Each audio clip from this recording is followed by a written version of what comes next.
নারীও মানুষ নর মানুষ সৃষ্টি মহান স্রষ্টার কর্মগুণে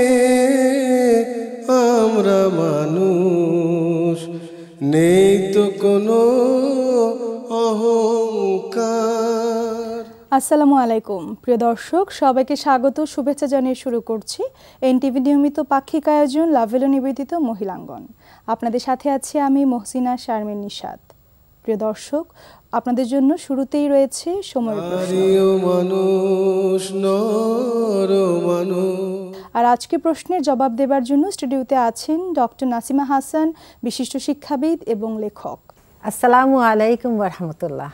আপাকে সময়ের প্রশ্ন অর্থাৎ সমসাময়িক বিভিন্ন বিষয়গুলো নিয়ে আপনার কাছে বিভিন্ন প্রশ্ন করব এবং আমাদের দর্শকদের সেই উত্তরগুলো জানাবার চেষ্টা করব। তো প্রথমে আপা আমরা জানতে চাইবো যে কুদৃষ্টি যে বিষয়টি, এটি আসলে অনেকে বিশ্বাস করে কিংবা অনেকে করে না, তো এটি আসলে কতটুকু সত্য? হ্যাঁ, ইসলামের দৃষ্টিতে হাদিস থেকেই এসেছে মানুষের উপর একজনের কুদৃষ্টি আরেকজনের জন্য ক্ষতিকর হতে পারে, অর্থাৎ বদনজর, এবং এটা বিশ্বাস করতে হবে আমাদের। এটার জন্য কিন্তু মানুষ কি করে, অনেক সময় কপালে কালো টিপ দেয়, ছোট বাচ্চাদের বিশেষ করে কোমরে কালো সুতো দেয় ইত্যাদি। তো এই পদ্ধতিটা ঠিক নয়, কিন্তু বদনজরের অস্তিত্ব আছে। যদি অস্তিত্ব থেকে থাকে তবে সেক্ষেত্রে এখান থেকে অর্থাৎ কুদৃষ্টি থেকে বাঁচার উপায় কি? এটা বাঁচার জন্য আল্লাহর কাছে আশ্রয় চাইতে বলা হয়েছে। স্পেসিফিক একদম হাদিসে দোয়াই আছে। উপরন্তু বাচ্চাদেরকে সবসময় বলা হচ্ছে, বিশেষ করে বাচ্চাদের জন্য যদি আমরা ভয় পাই, সূরা নাস এবং ফালাক বারবার পড়ে সেটা ফু দিতে বলা হয়েছে। এবং অন্যান্য স্কলাররা আরও বলেছেন যে আমরা যদি প্রতিদিন আলহামদু সূরা, তারপর সূরা ইখলাস, সূরা ফালাক এবং নাস এগুলো সব পড়ে পড়ে ফু দিতে থাকি বা নিজেকেও ফু দেই, তাহলে দেখা যাবে বদনজর থেকে আমরা বেঁচে থাকতে পারবো। তবে অবশ্যই আমাদের অনেক কিছুই যেন আমরা আবার দেখানোপনায় চলে না যাই, মানে শো অফে। এখানে আমি এই জন্য বলছি, এটা যেমন বদনজর সত্য, সেরকম বাস্তবে আমাদের কিন্তু খুব যত্নশীল হতে হবে। যখন আমরা ফেসবুকে কোনো শেয়ার দিই বা ওই ধরনের সামাজিক মাধ্যমে আমরা করি কি, বাচ্চাদের সুন্দর সুন্দর ছবি পাঠিয়ে দেই, তারপর নিজেদেরও অনেক সময়, বিশেষ করে নারীরা অনেকেই সাজগোজ মেকআপ করে ছবি পাঠাচ্ছেন, বা কাপলদের ছবি পাঠানো হয়, অমুক জায়গায় গেছি আমরা, তমুক জায়গায় আমরা উঠলাম। এই যে ছবিগুলো, এগুলোই কিন্তু অনেকের কাছ থেকে বদনজরে পড়ে যেতে পারে। আমরা দেখি যে সকলেই আপনজন কিংবা কাছের মানুষের যে অধিকার বোধ, এ ব্যাপারে সকলেই সচেতন, কিন্তু একজন মুমিন হিসেবে আরেকজন মুমিনের প্রতি কতটুকু অধিকার থাকার যথার্থ? হ্যাঁ, এটা আসলে খুবই নিজেকে নিজে সবসময় আমাদের এটা স্মরণ রাখতে হবে, নিজেকে নিজেও মনে করিয়ে দিতে হবে, আমার আত্মীয় পরিজন যারা কাছে আছে তাদেরকেও শেখাতে হবে। যেমন একটি হাদিসেই আল্লাহর রাসূল এই ঘোষণাটি দিয়েছেন যে মোটামুটি ছয়টি অধিকার আছে একে অন্যের প্রতি। প্রথম হলো সালাম, সে যদি সালাম দেয় বা একজন মুমিন যদি সালাম দেন তাকে সেই সালামের জবাব দেয়া। তারপর হলো দাওয়াত দিলে সেই দাওয়াত গ্রহণ করা। যদি উত্তম উপদেশ চায় বা পরামর্শ চায় তাকে উত্তমভাবেই আবার দেয়া, সেটাই মানে আমি তাকে এমনভাবে দিব না যে তার কোনো ক্ষতি হয়ে যাবে, এটা চিন্তা করেই তাকে সে উপদেশ দেওয়া। হাঁচি দিলে আলহামদুলিল্লাহ বললে, ইয়ার হামুকাল্লাহ বলা। তারপর হলো অসুস্থ হলে তাকে দেখতে যাওয়া, আর যদি কোনো কারণে ইন্তেকাল করে তার জানাজা এবং দাফনে এটা শরীক হওয়া। এখানে আমি একটু বলে নেই যে একটি খুবই সাধারণ মনে হয় যে সালাম দিলে সালামের জবাব দেয়া বা দাওয়াত দিলে সেই দাওয়াত গ্রহণ করা। আমরা কিন্তু অনেক সময় এতটা রেশারেশিতে যাই আত্মীয় স্বজন পরিজনদের সাথে, তখন কিন্তু সালাম দিতে হবে এই জন্য মুখ ঘুরিয়ে রাখি। এটাই কিন্তু আমাদেরকে শেখাবে যে একজন মুমিন আরেকজন মুমিনের প্রতি আচরণ হবে সুন্দর। অবশ্যই তখন কিন্তু সালামের জবাব, সেই যে হক, তখন কিন্তু আমি যদি মুমিন হয়ে থাকি আমার মনটা বলবে যে আমি সালামের যেন জবাব দিই। সেরকম দাওয়াত কবুলও কিন্তু সেরকম আমাদের পারিবারিক বন্ধন বা আরও যে এক্সটেন্ডেড ফ্যামিলির যে বন্ধন সেটাকে সুন্দর করে। আমরা যাতে এগুলো খেয়াল রাখি যে এই 6টি অধিকার যে আছে এগুলো আসলে সমাজকেই সুন্দর করবে ইনশাল্লাহ। অবশ্যই আপা, এবং সেই কঠিন সময় মহানবী সাল্লাল্লাহু আলাইহি সাল্লামের সময় কিন্তু আপা কাফেররাও কিন্তু মুসলিমদের সদাচারে মুগ্ধ হয়ে কিন্তু ইসলাম গ্রহণ করেছিলেন। আপা সেই যেন সুবাতাস এবং সেই সুন্দর আচরণ যেন আমরা চারদিকে ছড়িয়ে দেই। তো আপা এখনকার সময় দেখা যায় যে আপা সকলে অনলাইনের একটা ট্র্যাডিশন শুরু হয়েছে, কিংবা সময় স্বল্পতার কারণে অনেকেই আপা অনলাইনে কুরআন চর্চা করছেন কিংবা কুরআন শুনছেন। তো এটি আসলে আপা সওয়াবের অন্তর্ভুক্ত হবে কিনা? এটা স্কলাররা এইভাবে বলেছেন যে যখন আমরা অনলাইনে কোরআন শুনবো বা কোরআনের কোনো তাফসির শুনবো, এমনকি কোনো ইসলামী লেকচার শুনছি শেখার জন্য, তো এটা কিন্তু সওয়াব হবে। কেননা ওই সময় কিন্তু আমি যদি মনোযোগ দিয়ে শুনি এবং আমার জীবনে সেটা বাস্তবায়িত করি, তাহলে কিন্তু ইসলামের কোনো না কোনো শিক্ষাকেই আমি আমার জীবনে প্রতিফলিত করছি। তো কাজেই সে প্রতিফলিত করার জন্য আমি সওয়াব পাবো ইনশাআল্লাহ, এবং আমি যে শিখে নিলাম আল্লাহর কালামকে, সেটাও কিন্তু আসলে আমার জন্য অনেক সওয়াব নিয়ে আসবে। এবং আমি বলবো যে আমরা যখন গাড়ির জ্যামে আটকা পড়ি, ওই সময়টিতে কিন্তু আমাদের যদি মোবাইল ফোনে, সেলফোনে তো আমরা সারাক্ষণ অন্য কিছুই দেখতে থাকি, 10-15 মিনিট যদি আমরা একটু ব্যয় করি কোরআন চর্চা এবং কোনো ইসলামী বক্তব্য শোনায়, তাহলে কিন্তু এটা আমাদের জন্য অনেক শিক্ষা নিয়ে আসবে। অবশ্যই আপা, অবশ্যই আপা। একটি শিশু যখন জন্মগ্রহণ করে তখন তার প্রতি কি ধরনের দায়িত্ব পালন করা উচিত? আচ্ছা, একটি শিশু যখন জন্ম নেয় তার জন্য খুবই গুরুত্বপূর্ণ প্রথম পয়েন্ট হলো যে তাকে শাল দুধ আল্লাহ তাআলা যে তার মায়ের দেহে দিয়েছেন সেটা, এবং মাতৃদুগ্ধ, দুটো যদিও মাতৃদুগ্ধের মতোই, এইটাকে পান করানো। কোরআনে কিন্তু 10 বারের উপর আল্লাহ তাআলা মাতৃদুগ্ধের কথা উল্লেখ করেছেন, মায়ের মর্যাদার জন্য বলেছেন, এবং শিশুর যে এটা একটি অধিকার সেটা আয়াতগুলো পড়লে বোঝা যায়। দ্বিতীয়ত হলো যে তার জন্য একটি স্নেহপূর্ণ পরিবেশ লাগবে, না বেশি আদর না অনাদর, দুটোর মাঝখানে যেন হয়। এবং আল্লাহর রাসূলকে আমরা দেখেছি তিনি শিশুদেরকে কতটা আদর করতেন, এবং একদম একদিনের শিশুও কিন্তু ওনার কাছে নিয়ে আসলে তিনি চুমো দিতেন, নাম রাখতেন, তারপর অনেক সময় কিছু একটা তাদের মুখে দিতেন আল্লাহর নাম নিয়ে। তারপর হলো নিরাপত্তা দান, এটা দিতেই হবে। একটি মানব শিশু কিন্তু বেড়ে উঠতে পারে না নিরাপত্তা পরিবেশ ছাড়া, নইলে তার অনেক সমস্যা হয়। আরেকটি হলো তার পিতৃ পরিচয়, পরিষ্কারভাবে পিতৃ পরিচয় থাকতে হবে, এবং এটা বাবা মা দুজনেরই কিন্তু দায়িত্ব। অর্থাৎ আমরা তো এখন অনেক কিছু দেখি যে বৈবাহিক বন্ধন ছাড়াই মানুষ পরিবারের মতো থাকছে, তাদের সন্তানদের কিন্তু এটা অধিকার রয়েছে ইসলামে যে তার পিতৃ পরিচয় সে জানার অধিকার আছে।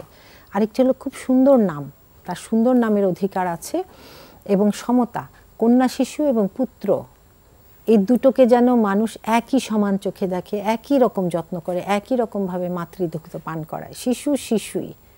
এবং লাস্টলি আমি বলবো সে একটু বড় হতে থাকলে তাকে মুখে মুখে ইসলামের বিভিন্ন শিক্ষা, তাকে নৈতিক শিক্ষা ইত্যাদি দেয়া, এবং সাথে সাথে যে দুনিয়াবি যেগুলো তার বিষয় রয়েছে সেগুলো যাতে সে শিখতে পারে সেই ব্যবস্থা করা।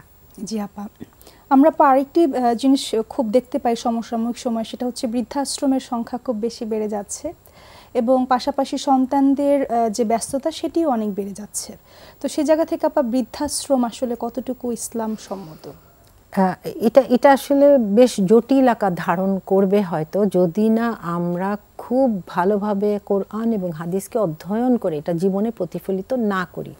কেননা আমরা যদি ইসলামকে পড়াশোনা করি তাহলে দেখব যে পিতামাতার অধিকার অনেক বেশি, আল্লাহ সেটাকে যেমন গুরুত্ব দিয়েছেন, আবার সন্তানেরও কিন্তু সেরকম অধিকার আছে পিতামাতার উপর। অবশ্যই কথা হলো পিতামাতার যত্ন নেওয়া পর্যন্ত যেখানে করতে নিষেধ করেছেন, তারা যখন বার্ধক্যে চলে যান, কাজে সেখানে প্রশ্নই আসে না যে তাদেরকে যত্ন নিবে না বা দেখাশোনা করবে না।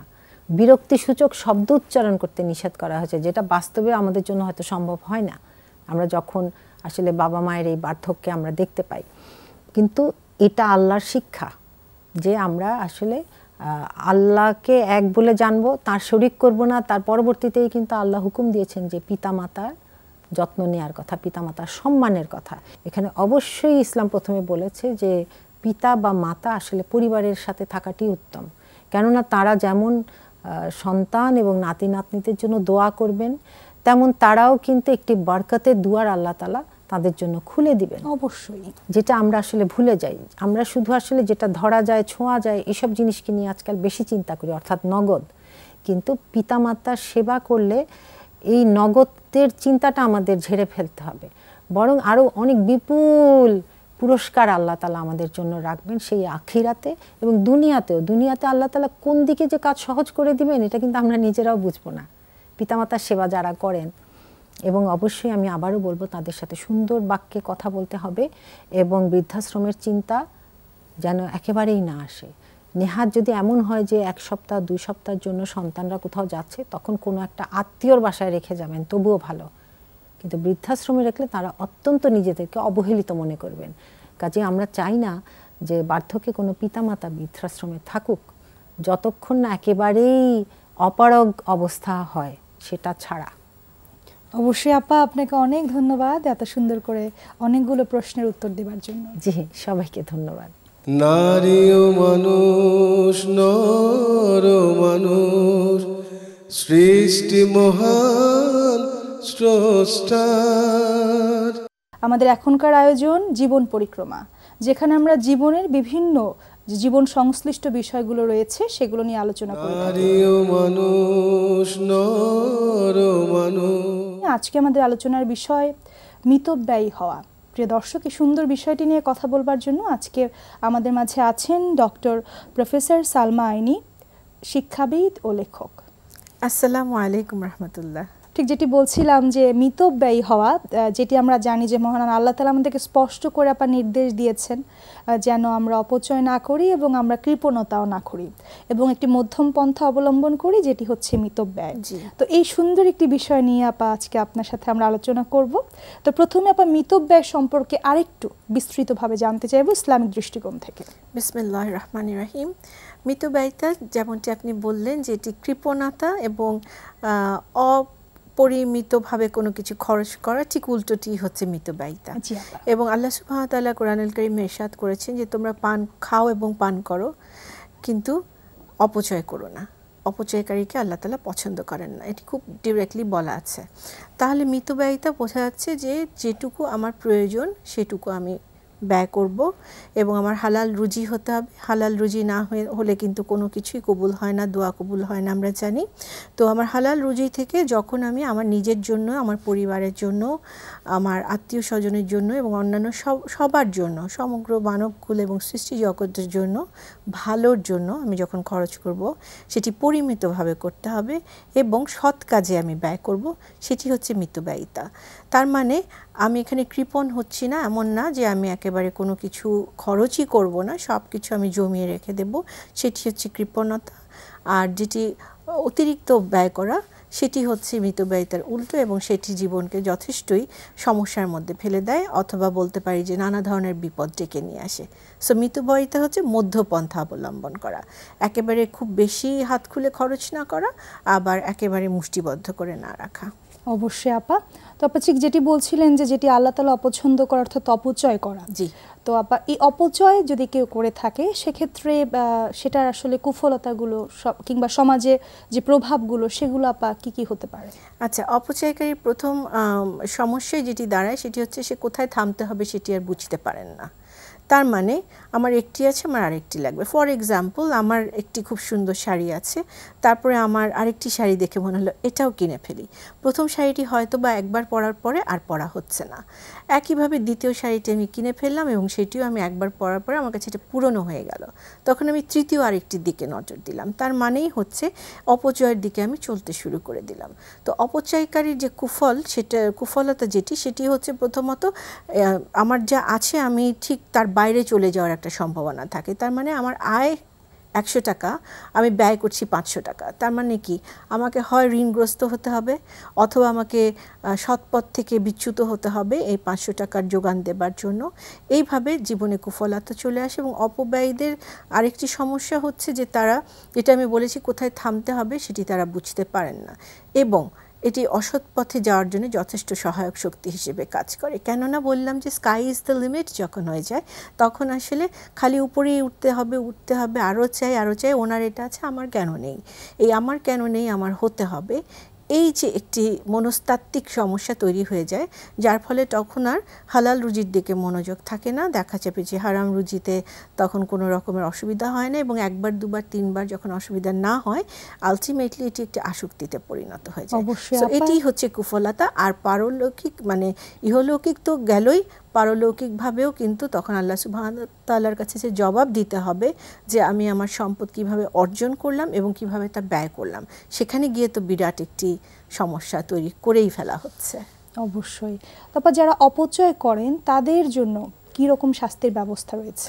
খুবই ভয়ঙ্কর শাস্তি, কেননা যেটি বলেছি এটার সাথে জীবন ব্যবস্থা জড়িত হয়ে গেছে।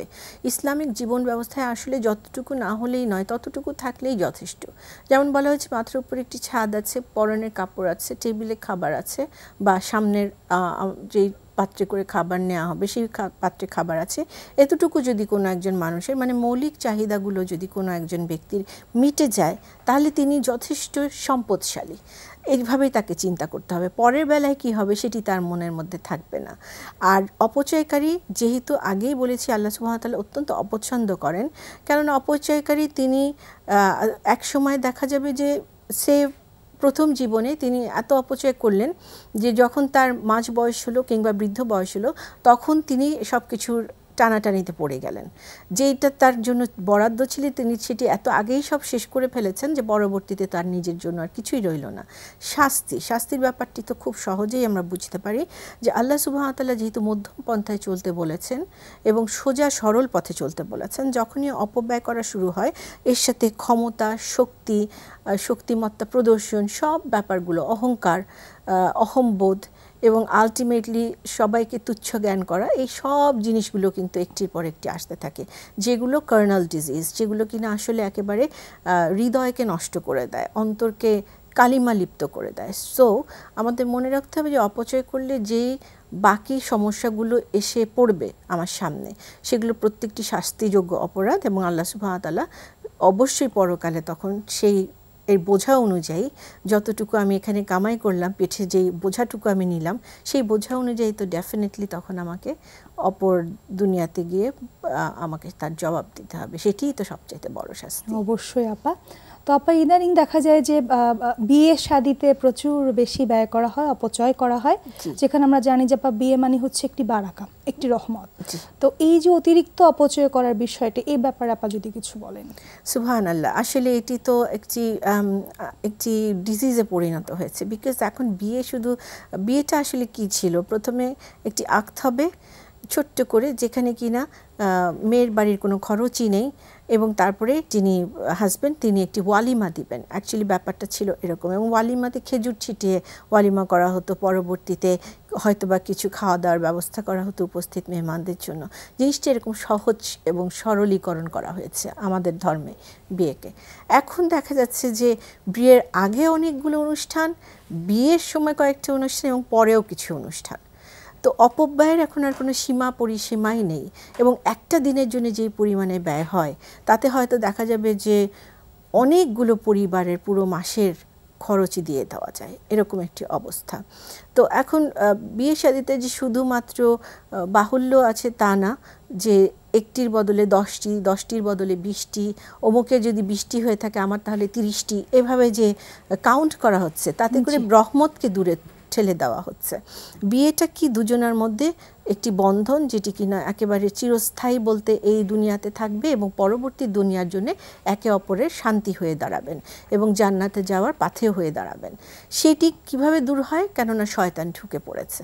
শয়তান ঢুকে ডেফিনেটলি রহমতকে বের করে দেয়। শয়তান যেখানে ঢুকে যায় রহমত সেখান থেকে বের হয়ে যায়। তো আপা, এই যে আমরা অপচয় নিয়ে কথা বলছি, কিংবা আপা আমরা মিত ব্যয় হবার যে ব্যাপারে সকলকে অনুরোধ করছি, তো এটি তো আপা একটি ছোটবেলা থেকে শিক্ষণীয় বিষয়।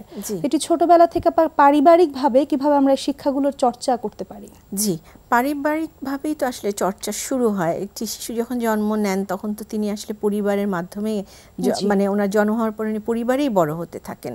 তো উনি কি করবেন, চারিদিকে বাবা মাকে প্রথমে দেখেন, ভাই বোনকে দেখেন, তারা কি করে খরচ করছেন, তাদের জীবনযাত্রা কি, তারা কি চিন্তা ভাবনা করছেন। শিশুটি ওখান থেকেই শেখেন এবং তারপরে নিজের জীবনে তিনি প্রয়োগ করতে শুরু করে দেন। তো বাবা মার যেটি অবশ্য কর্তব্য সেটি হচ্ছে ছোটবেলা থেকেই যদি আল্লাহ সুবহানাহু ওয়া তাআলার সাথে সুন্দর করে একটি পরিচয় করিয়ে দেওয়া যায় যে আল্লাহ সুবহানাহু ওয়া তাআলা কত ভালোবাসেন তাকে, এবং আল্লাহ সুবহানাহু ওয়া তাআলা কি কি বলেছেন, কি কি করতে হবে, ডুজ অ্যান্ড ডোন্টসগুলো খুব সুন্দরভাবে ছোট ছোট করে যদি বুঝিয়ে দেওয়া যায়, তাহলে এই ছোট্ট মাথাতে এগুলো ঢুকে যাবে, এবং বড় হতে হতে তিনি দেখা যাবে এগুলোর চর্চা শুরু করে দিয়েছেন। একইভাবে যখন তিনি স্কুলে যাবেন, অথবা আরেকটু ছোট থাকতে তার যে খেলনা কেনা হচ্ছে, কতগুলো খেলনা দেওয়া হবে, লিমিটের মধ্যে নিয়ে আসা, যে হ্যাঁ আমার বেবি আমি দিতেই থাকবো, সেটি না করে কতটুকু পর্যন্ত দিলে তিনিও সন্তুষ্ট এবং অপব্যয়ের দিকেও যাওয়া হবে না। তারপরে তিনি যদি একটু বড় হতে হতে তার যখন ডিমান্ড শুরু হয়ে যায় যে আমাকে এটা দিতে হবে, ওটা দিতে হবে, তখন তাকে বোঝানো যে কেন এটি দেয়া হবে না বা কেন এটি না হলেও জীবন খুব সুন্দরভাবে চলবে, এগুলো বুঝিয়ে দিলে আশা করা যায় যে তিনি তার জীবনে মিতব্যয়ী হওয়ার শিখবেন এবং অন্যকে দেয়াটাও শিখবেন। যে তোমার 3টে আছে, তুমি 2টা রেখে একটা যার নেই সেরকম একটি বাবুকে তুমি দিয়ে দাও। তাহলে এই যে দান করার যে একটি প্রবণতা, কাউকে গিফট দেওয়ার যে প্রবণতা, এটিও তার মধ্যে তৈরি হতে থাকবে বলে আশা করা যায়। জি আপা, আপনাকে ধন্যবাদ এত সুন্দর আলোচনা করবার জন্য। আলহামদুলিল্লাহ কাসীরা। প্রিয় দর্শক, আমাদের আজকের আলোচনার বিষয় ছিল মিতব্যয়, এবং মহান আল্লাহ তাআলা আমাদের মিতব্যয় হবার তৌফিক দান করুন এবং অপচয় রোধ করবার তৌফিক দান করুন। প্রিয় দর্শক, আপনারা লাভভিলা নিবেদিত মহিলাঙ্গন পৃথিবীর যে কোনো প্রান্ত থেকে দেখতে চাইলে ভিজিট করুন এনটিভির ওয়েবসাইটে www.ntvbd.com। এছাড়াও আপনারা ভিজিট করতে পারেন ইউটিউব চ্যানেল এবং ভেরিফাইড ফেসবুক পেজটিও। প্রিয় দর্শক, আপনারা আপনাদের অভিমত, মতামত কিংবা পরামর্শ জানাতে আমাদেরকে চিঠি লিখতে পারেন এই ঠিকানায়। পরিচালক মহিলাঙ্গন, এনটিভি, বিএসইসি ভবন, 102 কাজী নজরুল ইসলাম এভিনিউ, কারওয়ান বাজার, ঢাকা 1215। আজকের মতো বিদায় নিচ্ছি। মহান আল্লাহ তাআলা আমাদেরকে সুস্থ রাখুন, সুন্দর রাখুন এবং মিতব্যয় হবার তৌফিক দান করুন। আসসালামু আলাইকুম। সৃষ্টি মহান স্রষ্টার কর্মগুণে আমরা মানুষ, নেই তো কোনো অহং